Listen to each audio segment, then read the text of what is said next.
Hello, and welcome back to Super Mario Mayhem. In the last video, we played Donkey Kong on the Atari 2600. And today, we'll be playing the Coleco mini arcade version of Donkey Kong.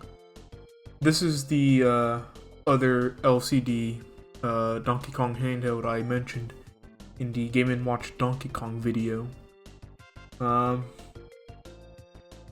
This was, as the name suggests, was produced by Coleco, who are also the people who made the ColecoVision, which we will play in the next video.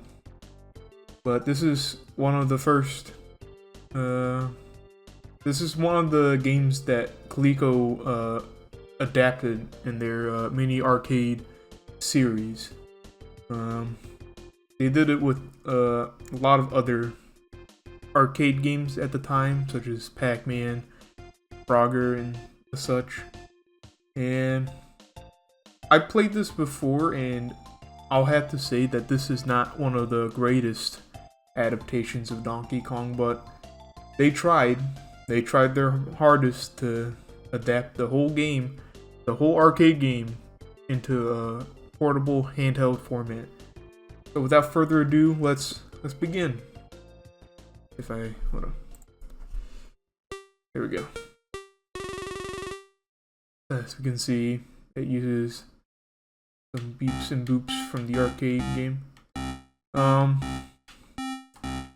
As you can see, there isn't much going on visually.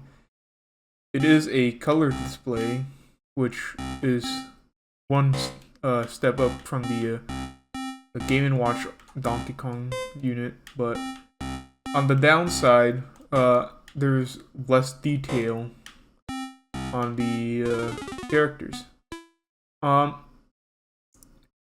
So aside from the graphics, I should mention that this game does not control the best.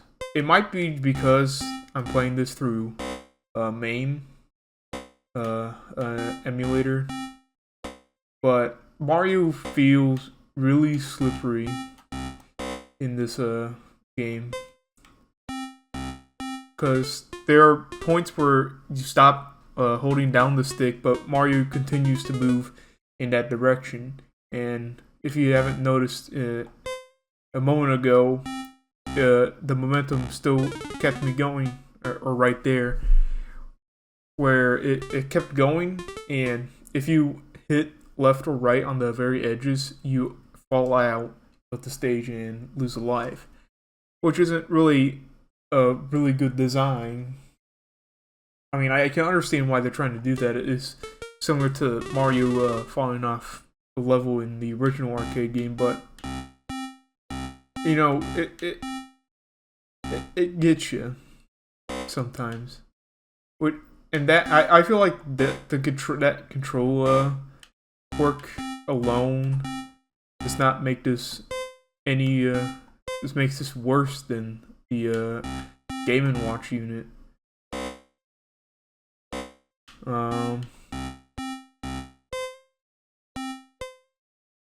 One other thing is that this game is a little bit more closer to the arcade game, but I feel like that comes at a disadvantage, because you can do a lot more complicated stuff with oh come on.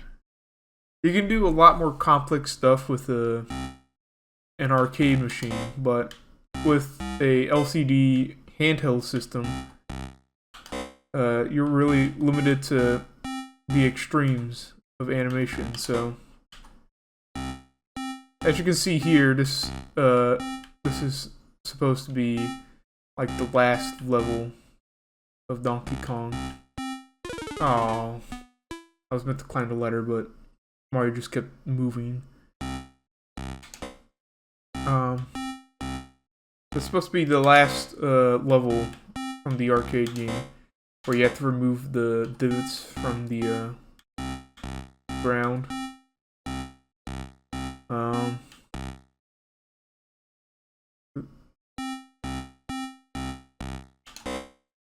main problem is that once you clear it out, you have to jump over the divots in order to, you know, make it across safely. Hopefully I can get this last divot. I don't. This game can get pretty tricky, and I feel like the trickiness mainly just boils down to the controls. I cannot underestimate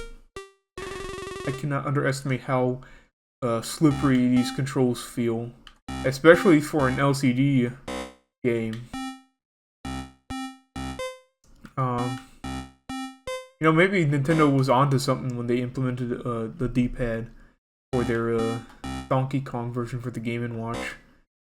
Because if you look at the unit for the mini arcade, it uses a joystick, which is like, you know, they try to emulate the arcade experience in a more portable form factor, but of course it was the early 80s, so they couldn't really do much. Yeah.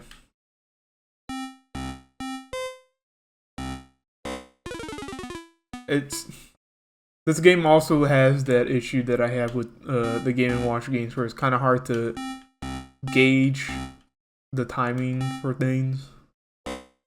Like sometimes you jump earlier than expected and you just get hit. Like right there, I was expecting it to come sooner than later. So, yeah. I'm gonna at least try my best to get through this in one go.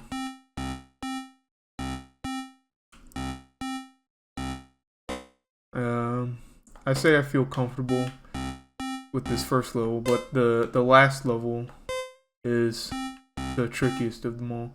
I don't know what was going on there. That I was not in control at that moment.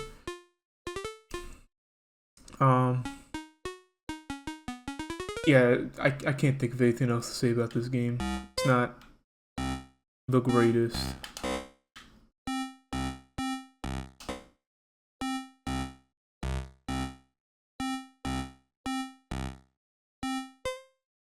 Oh, I forgot about it. That hammer I just picked up, it doesn't do anything. It just really amounts to points, which is funny. Alright. I gotta be extra careful because I don't. Oh, come on! I wasn't even moving there. Getting it on the left side is more dangerous than the right side, because at least on the right side you have like an additional more flooring to cover you in case the momentum kicks in and tries to screw you up. I'm gonna wait for this fireball to move to the right, if it will. Come on. Any day now. The hell? I don't know what happened there. Last life.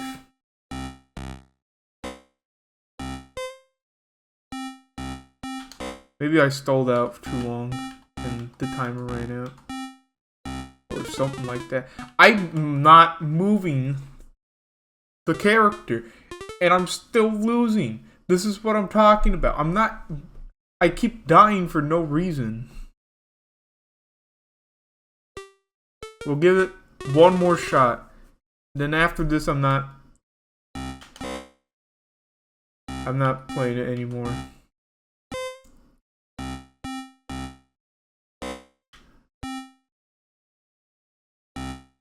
Like I have been able to beat this before.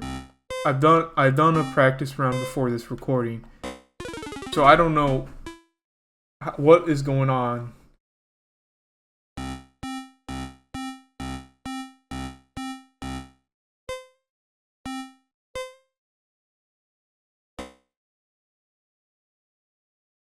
Down.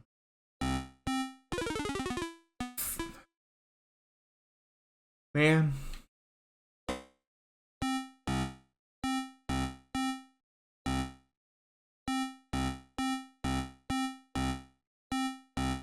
Oh my god.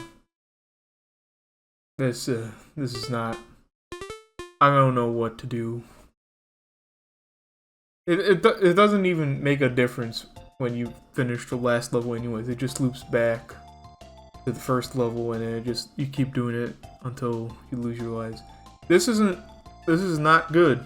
I'll say it. This is not a good game. If the controls were more tied,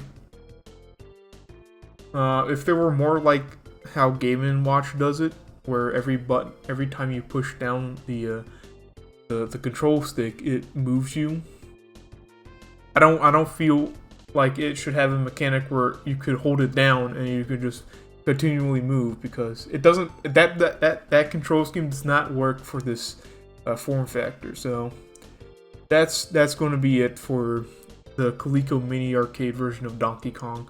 I would not recommend playing this unless you are one of those people who actually played this back in the day and you still have nostalgia for this thing somehow. But yeah, that's gonna be it for this version. Join me next time and I will play the better Donkey Kong port that Coleco made. I'll see you next time.